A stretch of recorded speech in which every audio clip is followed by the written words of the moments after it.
Hey everybody, what is going on? Hexlex here. It's time for another edition of This Week in Master Duel, and we actually have a lot of stuff to talk about this week.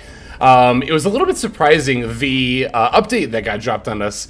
We knew a new Duel Pass was coming, but there's a lot more that came in client with that update. So we're going to be going over all of that in today's video, but of course not only that, we're also going to be talking about some of the leaks that have come up recently, and as always ever, we will finish out this segment by looking at some tournament results. If you're looking for one stop to see what's all been going on in Master Duel without having to sort through like different sites and articles and all that stuff, this is definitely the video to check it out. So let's go ahead and start here in client, going up to the notifications tab. We can see there's been quite a bit that's been added here recently. Even since our last This Week in Master Duel, we did see the addition of the ice field finally that got data mined like over a year and a half ago. We finally have that, as well as some water accessories and Gen X field parts. Speaking of the Gen X, they also got a solo gate that did come with some new cosmetics as well, including the Gen X mate, which I'm not going to lie, I was pretty disappointed by, as I've talked about in other videos and on Twitter. Most mates that you get via dual passes and events basically for free that you don't spend gems in the shop on are always going to have only one animation. I'm hoping that's not also true for a certain mate that got spoiled in the latest Duel Pass, the Hungry Burger mate. Yeah, I don't really have super high hopes for it, honestly. I mean, that is a very funny sound and animation, like, we all know that. But I have a sneaking suspicion this is the only thing this mate is gonna do, so I don't know. Maybe I'm just like it's funny because I never even really click on mates during duels, but I never like sticking with mates that only have the one animation. It just doesn't, I don't know. I am a much bigger fan of just a variety of stuff. Also, the mates that only have one animation typically don't have animations for when you win a duel or lose one or start one, which I know this is all cosmetic and it doesn't actually matter, but like, it matters to me. So, plus, it's like I said on Twitter too, this is such a weird thing to be stingy on. Like, the number of animations given to free mates versus paid mates is regulated so that you get more animations for mates you have to pay for. Really, Konami? It's like, it's such a weird hill to die on, but this is Konami we're talking about, so. And we get a cute little icon, and we get an access code wallpaper. This is actually pretty cool, but alright. So those are the Duel Pass awards. There were also some new accessories added. Well, just the one, the Ra icon of Ra's alt art, as we did get the alt art Egyptian god cards. Oh no, this one, okay, this one is talking about how there is a discount on all the different boards, which is pretty neat. Yes, we got the Troll Tactics bundle set. This was actually a very nice bundle to introduce. I went ahead and picked it up, even though I already have a playset of Triple Tactics talent. Because I think even if you do already have a playset, you, if nothing else, get 10 UR gems, and you also get 10 packs for 750 gems. Master packs are kind of the worst pack out there because they can contain like almost literally any card, right? And if you're looking for like one archetype in particular, you should definitely not be playing. You should not really be playing master packs at all, honestly, because you also get master pack cards from secret packs as well. So like, if you're trying to build a certain deck, there's no reason not to get a secret pack for that deck. But anyway, I picked this bundle up anyway. I didn't end up pulling like anything at all. My pulls are actually abysmal, but it's still a good value, I think. Okay, I was talking about the alt art god cards. We got the alt art Ra, as well as both Slifer and Obelisk. We'll talk about those in a second. The alt art Ra looks like it's going to be available in Ra's secret pack, the ones who, well, serve Ra. So, yeah, I mean, if you're interested in a Ra deck, definitely pick this up. It's definitely too late for the Ishizu cards and like Gravekeeper's Trap to be super relevant in here, but I suppose they are in here if you are interested. We also got another new secret pack for the, what is it? The Therions here. So Therions and Springans are in a pack together, which is actually a pretty good combination of cards to be in a pack. They're both solid decks. They both play well, potentially with each other using certain support. So, yeah, definitely not a bad pack if you're looking for either or both of those archetypes. Oh, and it looks like they added the some of the new Egyptian god cards to the Great Olds pack there. So, okay, there we go. All right, now as I mentioned, there are other alt art god cards, one of them being Slifer, of course, and that is available in a royal finish via the new board bundle that they have here. So you get exclusive board, icon and sleeve, royal alt art Slifer, and 25 master packs for 2,500 gems. I bought it, even though I don't really plan on using Slifer. I don't know, I'm a sucker for FOMO accessories in this game. As sad as that is to admit, it's just 100% true. Am I going to be regularly using the Slifer board? No. Have I used the Slifer board since I got it? No. Am I going to use it more than probably just like a stream? No. But I have it. I have it to be able to say that I have it. So if you are a sucker for FOMO like me, you'll definitely want to pick this up. It's available until January, so it's like you got the time. But, I mean, honestly, the 2,500 master packs for 25, or 25, Jesus, 2,500 if only. The 25 master packs for 2,500 gems is, even if master packs aren't that good, it's at least at rate. So, I mean, with that kind of value, you're getting the Royal Alternate Slifer, the field, the sleeve, and the icon all quote-unquote for free. So it's like, I think it's a good deal. That's why I got it, but obviously if you're not into this board or anything like that, you can totally feel free to skip it too. We're also getting the anniversary login bonuses. As you can see, I've gotten 3 days worth of mine so far. One of those being the final alt art Egyptian god card, the Royal Obelisk the Tormentor. So you get that just for logging in within this period even once, but if you continue to log in, you'll get 1,000 gems, you'll get this obelisk icon that actually looks pretty neat, as well as a couple of tickets for the Ones Who Serve Raw secret pack as well. So, excuse me. Oh, and of course, you better believe there's a gem sale going on through this entire duration. Gotta make sure we have that going through the holiday season, right? So, all in all, a lot of really cool stuff was added. It's really cool to see that, like, we can still get updates like this dropped on us kind of out of nowhere. I mean, to be fair, there was, like, some amount of data mining for the Altar God cards, but, yeah, definitely was expecting a whole 25th anniversary, like, bundle or event, kind of, so to speak, going on for that. Event as in, like, you get stuff for logging in for a week, so that's cool. And of course the new Duel Pass is available as well, but as we covered in that, it's got the Hungry Burger icon at normal level 50, yep, and then the mate as well as the wallpaper if you continue to go on with the gold path here as well. But you should also definitely always be picking up the gold Duel Pass. Like, if nothing else in the shop, always get the gold Duel Pass. It's literally always worth it. You get all of your gems back, plus the accessories, plus the UR craft materials, 100 of them, which is a lot. So that's like 3 and 1/3 of any URs. So definitely worth. All right, yeah, like I said, there was quite a bit to cover in client. We usually don't have that much, but definitely a cool surprise there. Let's go ahead and pop on over to Master Duel Meta here. Oh, if I can swap over my screen capture. I thought I had done that already. Here we go.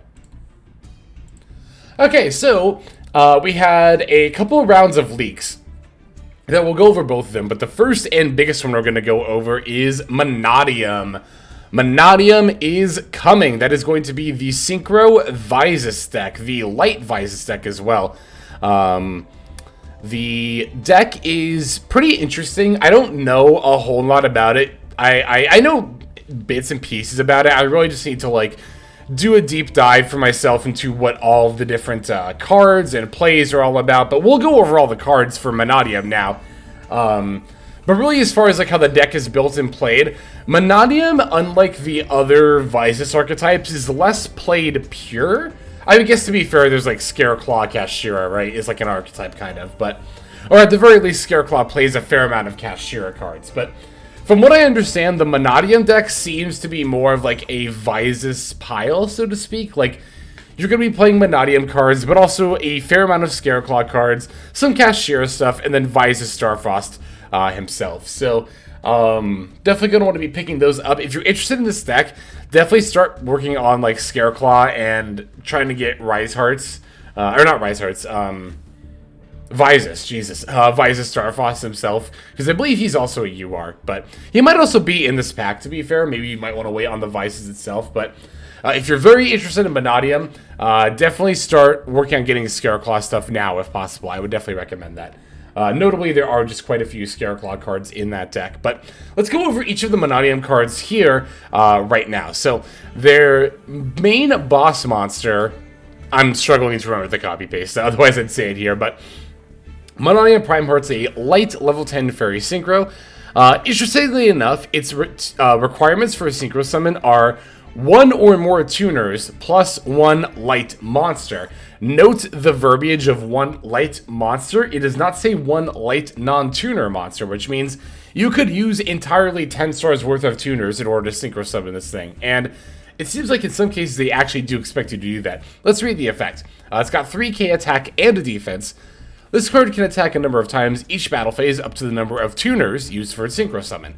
If this card was Synchro Summoned using a Monium tuner as material, your opponent cannot target it with card effects. If this face-up Synchro Summoned card in its owner's control leaves the field because of an opponent's card, you can special summon one of your monsters with 1500 attack and 2100 defense, or your Visas Starfrost that is banished or in your graveyard. So, yeah, as I said before, this card is definitely intended to use multiple tuners in order to make the synchro here, as it gains multiple attacks too. As a result, this card ends up being pretty decent going second. The target protection is definitely not bad either. It's definitely not a terrible like OTKing tool, but it's not the kind of synchro monster you're going to want to necessarily end on turn 1, because again, its effect is mostly involved with battling, which you obviously can't do on turn 1. So next up, we have Monium Fearless, is an Earth Fairy Tuner, level 2, 0 attack, 2000 defense. If you control a Visas Starfrost or a monster with 1500 attack and 2100 defense, you can special summon this card from your hand. You can only special summon Monium Fearless once per turn this way. If this card is destroyed by battle or card effect, you can special summon one Monium Fearless from your deck. Also, during the battle phase this turn, synchro monsters you control gain 500 attack. So, if you're wondering what's up with monsters needing 1500 attack and 2100 defense, those are all of the Visas clones within every Visas archetype, right? So like Scareclaw Reichheart, Tearlament's Rhinoheart, and Kashira Riseheart all have 1500 attack and 2100 defense. So it's basically saying if you have Visas or one of its counterparts, you can special it from hand. This card's okay. It's one of the 2 level 2 tuners in the deck, but as we're about to see, the other one is notably better. So, Monium Meek is a water level 2 fairy tuner with 0 attack, 1800 defense. If you control Visas Starfrost or a monster with 1500 attack and 2100 defense, you can special summon this card from your hand. You can only special summon one Monium Meek per turn this way. If this card is destroyed by battle or card effect, you can special summon a Monium Meek from your deck. Then you can increase its level by 2. So, both Fearless and Meek are almost word for word the same card, but the key difference between the two lies in the bonus effect when you are able to destroy one and summon another copy from deck. Fearless is like, it gives your synchros 500 attack, that's like very whatever, super unimportant. Meek, however, has the ability to go from level 2 to level 4, which hugely changes your plays, hugely opens up what kind of synchros you're able to go into, and ultimately ends up being a much better effect as a result. So, Monium Meek is definitely the better of the 2 tuners. You definitely want to max out on that before you even consider adding pretty much any amount of Fearless, generally speaking. So, alright, and then we have our Visas clone, actually, for this archetype is Monium Roomheart? I don't know. During your main phase, if this card is in your hand, quick effect, you can target one Monium monster you control, or one monster you control with 1500 attack and 2100 defense, destroy it, and if you do, special summon this card. If this card is normal or special summoned, you can add one Monium card from your deck to your hand, except Monium Roomheart. You can only use each effect of Monium Roomheart once per turn. I'm not sure if I'm saying Roomheart correctly, but that's what I'm going to go with. So, as you can see, the Visas clone for this archetype definitely ends up proccing the destruction effects of our tuners. Indeed, if you have Meek and Roomheart, I can't get over that. You can like pop the Meek, special the Roomheart, special another Meek, its level bumps up by 2. You get to add a Monium card, and then you're like off to the races there, right? So, definitely seems like a pretty natural way to begin your plays there. Also worth noting that the regular Visas Starfrost is a level 6 tuner, so that is another good way to go into the Prime Heart as well as like other synchro monsters for this archetype and just in general too. So Monium Imaginings is a normal spell that says reveal one Monium monster or Visas Starfrost in your hand, draw 2 cards, then place 1 card from your hand on the bottom of your deck. You can banish this card from your graveyard, target one of the monster you control with 1500 attack and 2100 defense. Treat it as a tuner until the end of this turn. Excuse me. And you can only use each effect of Imaginings once per turn, but you can use both effects during the same turn, which is pretty good. So this card seems pretty good to me. I mean, if you're playing Monium deck, then you probably play this card. Although, I don't know how much, because like I said, a lot of, like, from what I can tell, a lot of Monium decks tend to be more like Visas piles. That's kind of, like, held together by the Monium engine. So I don't know if we're actually playing enough Monium monsters to be able to play this card, but I think it's worth considering at the very least. Okay, Manum Absis is going to be our next card, normal spell.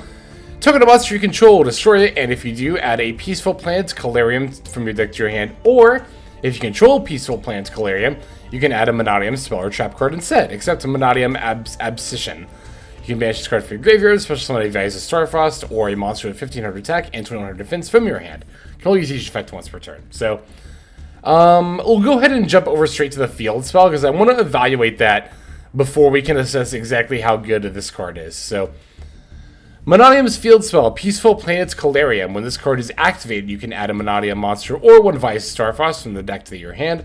Light monsters you control gain 100 attack for each tuner you control and in your graveyard. If a face-up tuner you control is destroyed by battle or card effect, you can target one of those monsters and special summon it. You can only use each effect of Peaceful Planet's Calarium once per turn. You can only activate one Peaceful Planet Calarium per turn. So, it's definitely awkward, right? Using Abscission to destroy a monster to add Calarium, because then you won't get the effect of Calarium to summon it back. I feel like adding a Monium spell or trap card while you already control Calarium is probably better, but I mean, we've already hit a point with Imaginings where it's like, I don't know if we actually run enough Monium monsters to even want to play this card.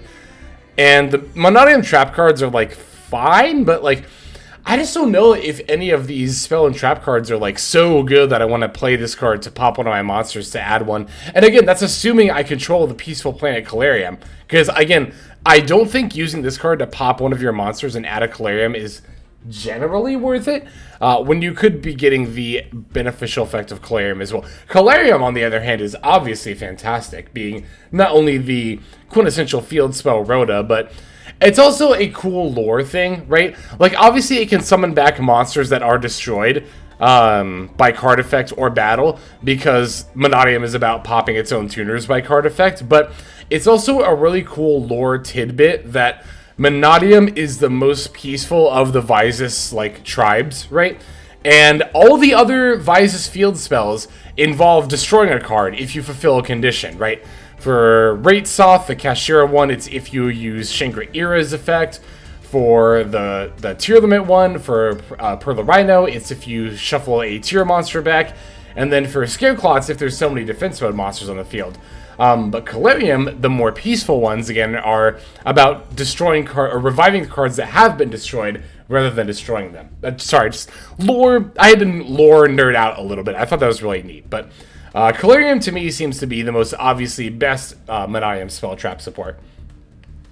Alright, let's look at their 2 trap cards. Monium Breakheart. Target 1 tuner or 1 synchro monster in your graveyard. Special summon it. Then, if you special summoned a light monster, you can destroy 1 monster your opponent controls with attack less than or equal to the special summoned monsters.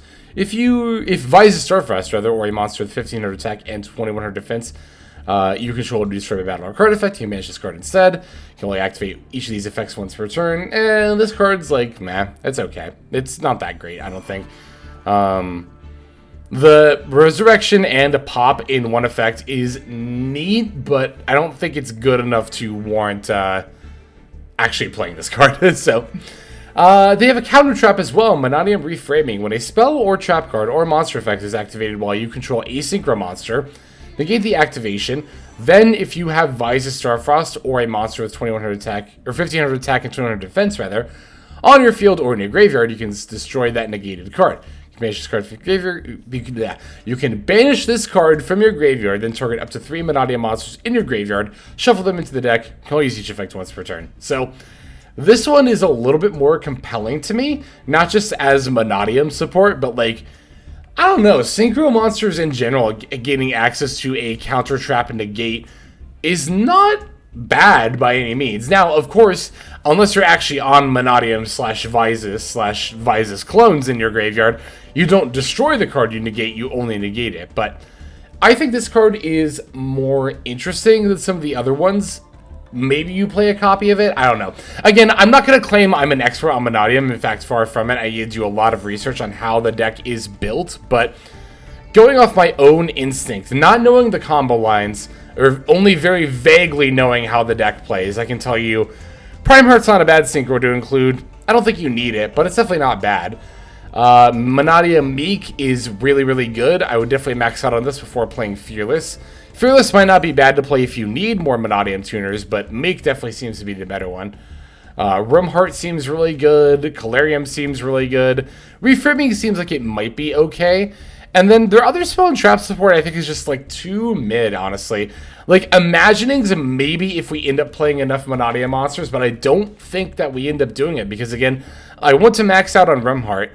I probably want to max out on Meek. I don't even know if I want to play Fearless at all, to be honest. So, alright, I think that about covers Monium, at least for the time being. Of course, once it actually releases, don't worry, I definitely will be playing this deck. You know me and Synchro Monsters, so we'll definitely go ahead and check out Monium when they release here. Let's go and take a look at some Dino Morphia stuff here. Only 2 new cards. Dino Morphia is getting a counter trap that says Dino Morphia intact. When a monster effect is activated while you control a Dino Morphia card, not monster card, by the way, for what that's worth, pay half your life points to negate the activation, and if you do destroy that monster, also, whenever you take battle damage this turn, the damage taken becomes half your life points at that time. Wow, that's a really cool effect, actually. It turns the damage into whatever half of your current life points are at the time you are getting attacked. That's really neat, actually. During damage calc where life points 2,000 or less, if you would take battle damage, you can banish this card from your graveyard, take no battle damage from that battle, like all the other Dino Morphia non-fusion trap cards. I think the fusion trap cards might do that too. But anyway, yeah, Dino Morphia intact. It's a good enough card, I think. I don't know a lot about Dino Morphia, but being able to counter, trap, and negate literally any monster effect seems pretty good to me. And also the fact that you can potentially mitigate battle damage. It's also, again, I think that's a really cool effect because the next instance of battle damage you'll take will become half of your current life points at that time. You'll never actually lose from that battle damage. That's cool. I like that.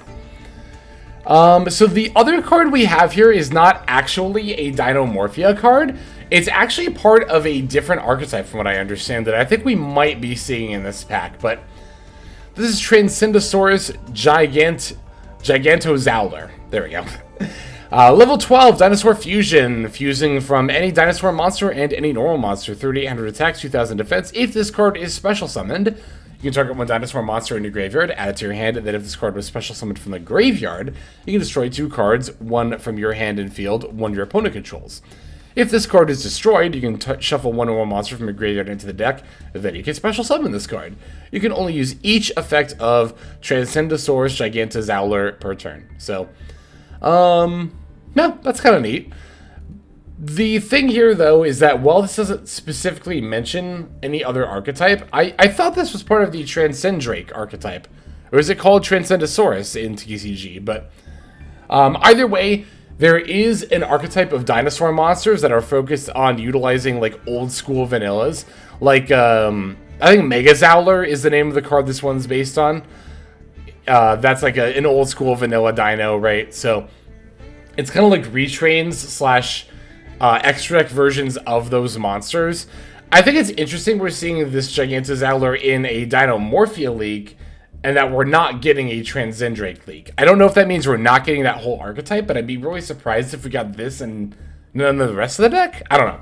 We'll end up seeing how it plays out, but for the time being, I guess we can consider this part of the Dino Morphia support because it's a fusion monster that's also a dinosaur. Even though Dino Morphias don't play normal monsters, but... Okay, so there's the leaks. I also wanted to go over the card usage and win rate update that we had with the latest update as well. So, I feel like Maxi and Ash Blossom aren't even worth talking about at this point. Maxi is always in the lower 90s. Ash Blossom's always in the upper 80s. We can laugh and meme about how, like, oh, Maxi's going down in play. Oh, it's going up in play. We'll get to 100%. But, I mean, these numbers are never going to change. So it's like, it's cute and fun, but, like, these are not surprising. Imperm slightly seeing a decrease in play. Callby seeing an increase in play. I think this is because people are starting to move off of Pearly a little bit. Not a lot. I mean, obviously, Pearly is still one of the most played decks and is arguably still the best deck in the meta. But Pearly notably doesn't usually play Callby. So I would guess that a slight uptick in the play of Callby is a result of a decrease in the overall play of Pearly. And maybe some other decks like Kashtira that don't always play Callby. But Zeus going way down in play is definitely indicative of Kashtira falling off, continuing to fall off pretty hard. Although Kashtira has been seeing a slight increase, like a slight uptick, and especially in tournament results as well, which is definitely something that I anticipated would happen. Like, yes, I talked about this in a couple of different videos, probably even in the last This Week in Master Duel video, but like, when this happens to decks, when they get massively overrated, they end up with this kind of pendulum swing where, like, they start off hugely overrated and too many people are playing them.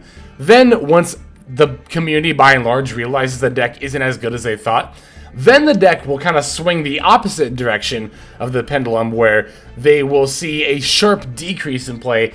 And in this case, and it was the case with Kashtira, probably more of a decrease than they should see. Kashtira, for how little people were actually on it for the past couple of weeks, is a better deck than that, in my opinion. But again, we'll go and take a look at some tournament results, and we'll see at least a few more Kashtiras than we have in the recent past. So, but yeah, I would suspect that's why Zeus is seeing less play. Crossout seeing more play is kind of interesting. I think Crossout stopped seeing play mostly during the Tier 0 format. Like, that's when it fell off hard.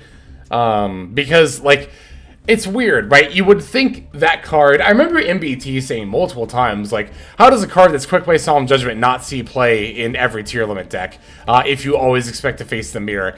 The problem is, like, if you want to negate stuff like...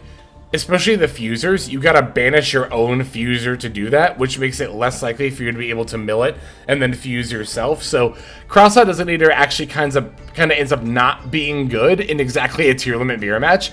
But as tier limit has fallen, I don't know. I know it's been a while since tier limit has fallen off. I'm saying as tier limit has fallen off, as if that only recently happened. But I wanted to just emphasize that there were some meta shifts and specifically tech shifts that were a direct result of tier limits being the top, tier 1 deck, such as Nibiru not seeing play for a long time, right? Or the Bestials seeing far more play than they would in a more diverse meta. But Cross-Eyed Designator falling off altogether was a result of that, so the steady increase has not been surprising to see, as the mirror match that made the card not worth playing is no longer relevant, so... Nibiru is actually seeing a pretty noticeable uptick in play, although I would expect this to go back down pretty shortly because, I don't know, I kind of don't think Nib is honestly that great in this meta right now. Like, it's weird because there are a decent amount of decks that do proc Nibiru, but there are still just enough decks like Pearly, Labyrinth, and what's the other big example? There are just enough decks out there that are meta relevant that can dodge and or play under Nibiru very easy without having to do anything special. And on top of that, even the stuff that does play into Nibiru, like Mathmech and Cyber's Piles, for example, can just kind of play through it anyway. Like, Mathmech is kind of up in the air. If you play Link Spider, you can pretty much always play through a Nibiru. But even if you don't, you can still sometimes play through a Nibiru. But Cyber's Piles, like especially at Ignister, like they have lines specifically for playing through a Nibiru. Like they can do it very easily. So, yeah, it's weird. It's just interesting. Like the kind of decks that would really get hurt by Nib were decks like Sword Soul, where they always had to go to 5 summons, and they did not have the flexibility of their line to very often be able to play around the Nib, unless you held a very certain combination of like 10 cards or something, right? But now, the decks that do always go into 5 summons we're seeing that it's becoming easier and easier for them to play through or around or negate the Nibiru inherently with their plays, which Mathmech can do a lot of the time as well. So I don't think Nibiru is a bad card by any means, but I would expect that this number will drop. This, what is it, 41? Yeah, 41.7%. I would not be surprised if that ended up dropping. So, speaking of dropping, Cashier Fenrir continuing to fall. Was at 50%, now down to 38. I don't know, it's probably just less Cashiers, less Pearlies that are using Fenrir too, because remember, a lot of the Pearlies that are that were running around before the ban list were on the Ghost Trick package, and as a result, often did not have the room for the Fenrirs there. The Triple Tactics talent falling off is pretty interesting to me. I wonder if that's also a result of Pearly dropping its tech in favor of the Ghost Trick engine, but it might just be an overall decrease in... I don't know, I don't think Triple Tactics talent is any worse than now than it's been recently, but maybe it is, who knows. Access code going up in play, of course, with Mathmech makes a ton of sense. Duel and Lockbird going up in play makes a ton of sense with how good it is in the meta right now. Baron going down makes sense because a lot of the decks that were on it are not as frequent. And Underworld Goddess seeing a drop in play as well. I suspect this is because as Pearly decks tend to move towards the Ghost Trick package where they can pump out double Noir, the Goddess ends up being less worth finding a slot for. But now that the Ghost Trick package is no longer able to pump out double Nor, at least not nearly as consistently as it was before, I wouldn't be surprised if Goddess saw an uptick in play next time we see one of these updates here. And then here in 25+%, we have Baguska, which is up, probably because of Mathmech variants. Small World is up in general because of Mathmech and also Vanquish Soul. And Valor is up in general because of Mathmech, and I think maybe Vanquish Soul using it as a Small World bridge sometimes, but Mathmech definitely uses that as a Small World bridge, so. Okay, and then yeah, I want to talk about this too. Top decks by win rate. Due to the limited data available, we've decided to use submissions from Master Duel meta to determine top decks that the individual cards belong to. Each of these deck types contain cards with a win rate of 53% or above. It's like, I don't really know how to parse this sentence. Like, I feel like, I don't know. I feel like this is them kind of extrapolating the data a little bit. I kind of wish that Master Duel meta presented the data more raw. Or at the very least, I wish that Master Duel itself presented the raw data available somewhere other than just replays. Like, I don't know. But anyway, going off the win rate of cards that have 53% or above, it seems like the top decks right now are Pearly, Vanquish Soul, Dragon Link, Runic, and Branded Despia. Although, like, Runic, for example, right? They don't tell you what cards actually have that win rate for Runic. And Runic is so generic. Like, do you know how many different Runic decks there are? Like, I don't know. Fountain having a 53 or above % win rate, for example, doesn't mean that win rate is solely tied to Runic Stun. There's Runic for Hire, there's Runic Sprite, there's Runic Live Twin is a thing. There's Runic Plunder. There's like so many different Runic variants that like, I hate that this is just classified as Runic and nothing else. It's just this says nothing to me, but anyway. Update drastically consolidated, Jesus, the number of decks with the cards 50% win rate above. Vanquish Soul is neck and neck along with Pearly for the top deck of the format with our own tier list, which our own tier list backs up. Somewhat unsurprisingly, is both the Ghost Trick and Zodiac packages that see you play in Pearly and Vanquish Soul respectively that have taken the top slot for individual card win rate. So, oh, and then we have a stat breakdown for win rate when played, average battle damage, and finisher rank. The win rate when played is actually quite interesting. Especially for like Wind Pegasus at Ignister is so random. Although to be fair, if Ignister gets that far in their combo line, they're probably just going to do their full combo anyway. But